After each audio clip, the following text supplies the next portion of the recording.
Terima kasih Anda masih bergabung sama kami. Pemirsa, Amerika Serikat berencana mengambil alih pelaksanaan distribusi bantuan untuk Gaza. Pemerintahan Donald Trump menilai Israel tidak mampu menangani urusan bantuan di Gaza secara memadai.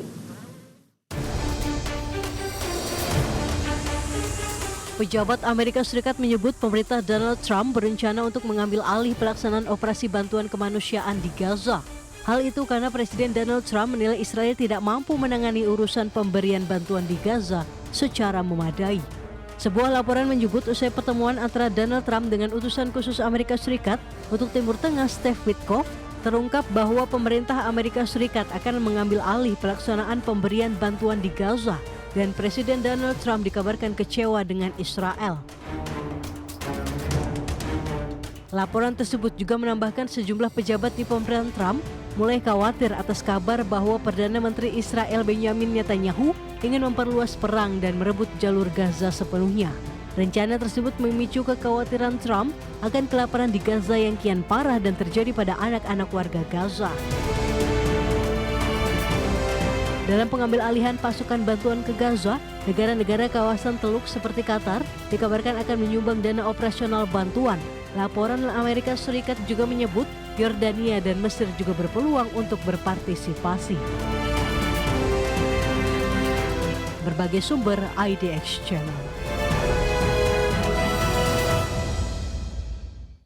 Negara-negara anggota Pakta Pertahanan Atlantik Utara atau NATO menyatakan siap untuk mengirimkan paket bantuan persenjataan ke Ukraina.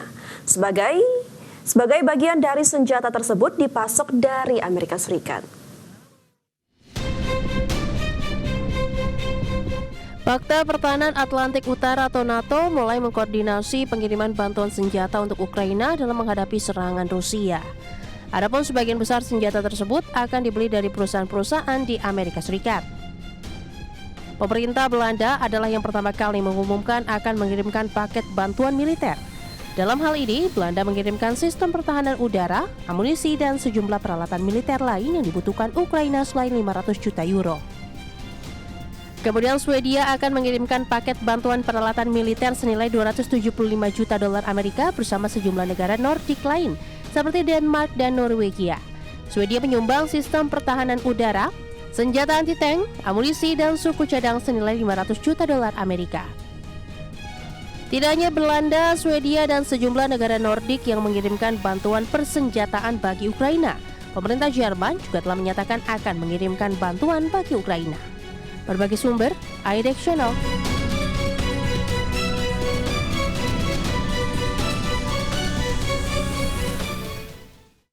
Amerika Serikat mengumumkan pengenaan tarif resiprokal sebesar 19% kepada Malaysia. Selain menyepakati pengenaan tarif, Amerika Serikat dan Malaysia juga telah menghasilkan sejumlah komitmen kesepakatan kerjasama perdagangan.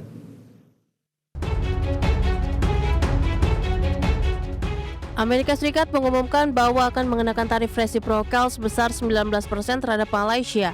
Tarif tersebut akan berlaku mulai 8 Agustus 2025. Besaran tarif resiprokal untuk Malaysia ini lebih rendah dari tarif sebesar 25% yang sebelumnya diumumkan Presiden Amerika Serikat Donald Trump pada Juli 2025 lalu. Selain menyepakati pengenaan tarif resiprokal sebesar 19%, Amerika Serikat dan Malaysia telah menghasilkan sejumlah komitmen kesepakatan kerjasama perdagangan. Salah satunya yakni kewajiban Malaysia untuk mengalokasikan dana hingga 150 miliar dolar Amerika dalam 5 tahun ke depan untuk membeli peralatan dari perusahaan Amerika Serikat, khususnya di bidang semikonduktor, kedirgantaraan, dan pusat data. Kesepakatan lainnya yang kewajiban perusahaan energi negara Petroleum Nasional Berhad untuk membeli gas alam cair senilai 3,4 miliar Amerika per tahun.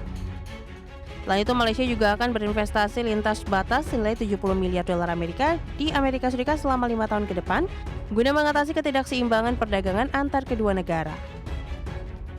Berbagai sumber, IDX Channel.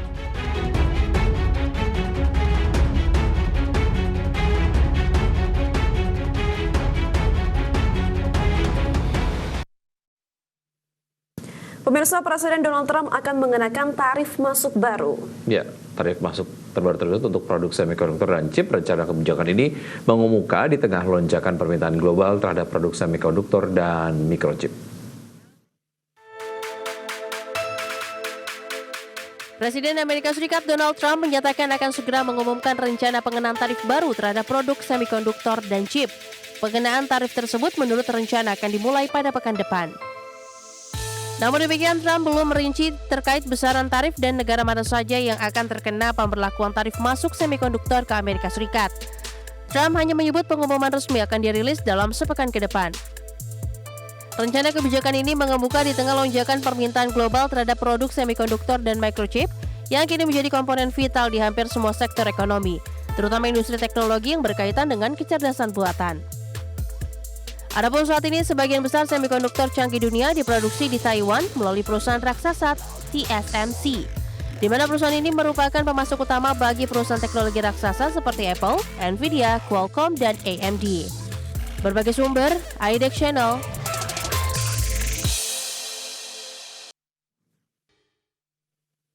Terima kasih pemirsa, masih di Prime Market Highlights. Raksasa minyak BP membukukan laba bersih sebesar 1,63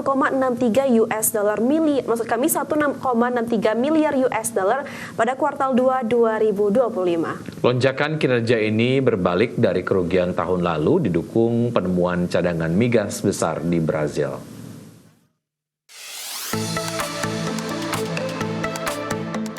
British Petroleum mencatat laba bersih 1,63 miliar US dollar atau sekitar 26,71 triliun rupiah pada kuartal 2 2025.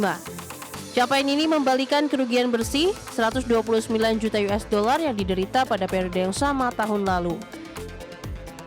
CEO BP Murray Auchincloss menyebut ini sebagai kuartal yang kuat secara operasional dan strategis.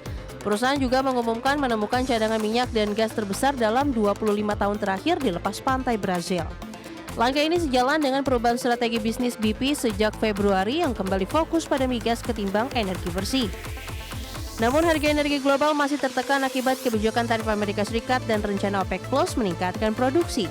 Adapun BP mampu mencetak laba berkat penurunan nilai aset yang lebih rendah khususnya pada LNG serta divestasi. Pesaingnya seperti Total Energies, ExxonMobil, dan Chevron justru melaporkan penurunan laba signifikan di kuartal ini. Sementara Shell, sesama raksasa energi asal Inggris, hanya mencatat sedikit peningkatan laba. Berbagai sumber, IDEX Channel.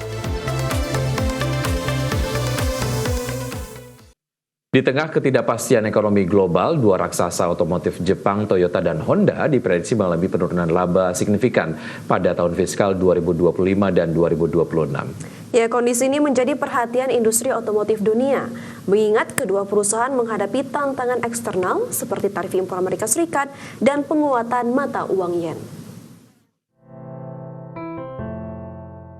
Toyota memperkirakan laba bersihnya akan turun sekitar 34,9% pada 2025, sebagian disebabkan oleh biaya tambahan akibat tarif impor sebesar 180 miliar yen. Sementara itu Honda bahkan memprediksi penurunan laba bersih hingga 70% untuk tahun fiskal yang berakhir 2026. Selain tarif perdagangan, penguatan mata uang yen mengurangi nilai konversi pendapatan Toyota dan Honda dari dolar ke yen. Hal ini berdampak negatif terhadap laba bersih perusahaan yang bergantung kuat pada pasar ekspor. Kondisi pasar otomotif global yang lesu dan daya beli konsumen yang lemah turut memperbesar tantangan. Toyota dan Honda tengah berupaya menghadapi tantangan ini dengan strategi yang meliputi peningkatan penjualan kendaraan listrik, efisiensi operasional, dan pemanfaatan ajang otomotif seperti Gias 2025 untuk menarik minat konsumen. Meski laba turun, Toyota tetap optimis bisa sedikit meningkatkan volume penjualan pada tahun ini. Berbagai sumber IDEX Channel.